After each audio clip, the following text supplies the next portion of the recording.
Andrew Carruthers here, Education Director for Sam Villa. Today I want to take a little bit of time to go over the differences between our thermal round brushes and our boar hair round brushes. Now, what boar hair does for us is it gives us more tension.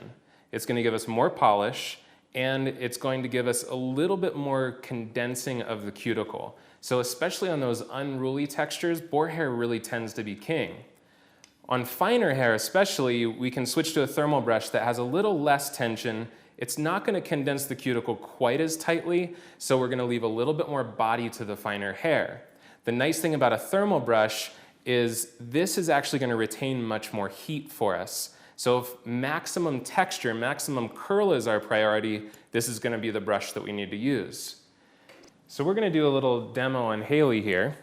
We're going to use the Boar Hair Bristle round brush on her right side, and then we're going to use the thermal brush on her left side so that you guys can visually see the difference between the two brushes. So I'm going to start down here at the base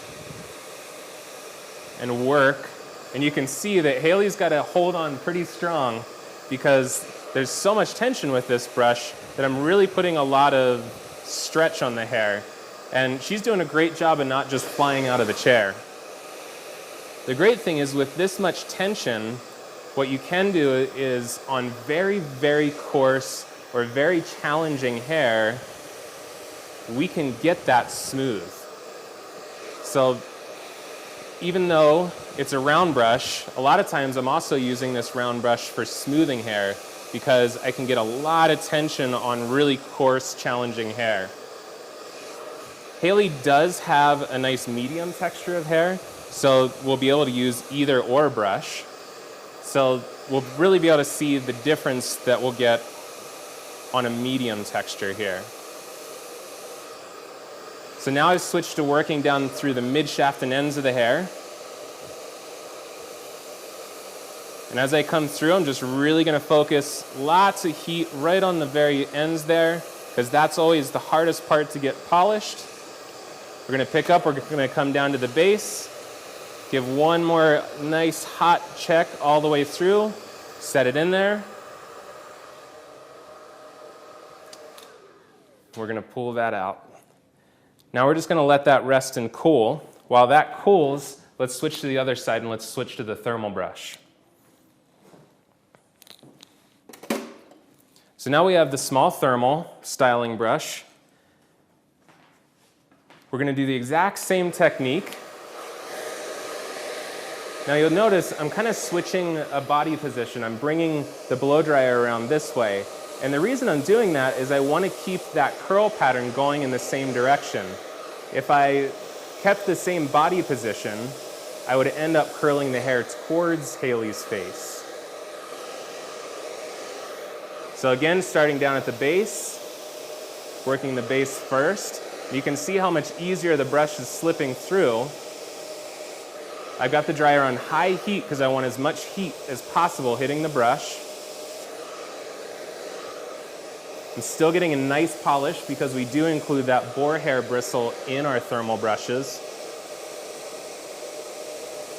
And then I'm coming out to the mid-shaft and ends.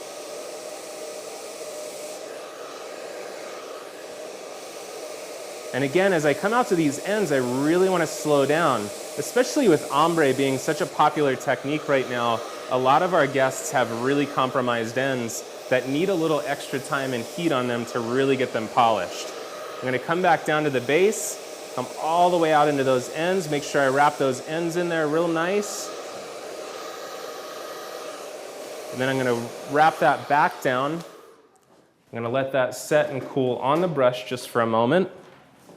And as I bring this out, what you can do is you can actually just take that and you can start to just wrap the hair as you unthread the brush. Now immediately what you're going to notice as I turn Haley around here is how much more bounce we have here on this left side. It really kind of pops up more, doesn't it? So you can see the difference. We have nice polish on both sides. Let's kind of pull this through. We have nice polish, and we have a nice texture here from the boar hair brush. On this side, We also have nice polish, but do you see how much more bounce I have on this side? So that's really the main difference. We're gonna get more texture, more bounce, less texture, less bounce, but much more polish and stretch. Hopefully that's really gonna help you guys out as you reach into your drawer of beautiful Sam Villa tools and decide which brush is gonna be the best brush to give you your desired outcome. Guys, I'm Andrew Carruthers. Thanks for watching. I hope you got something great today.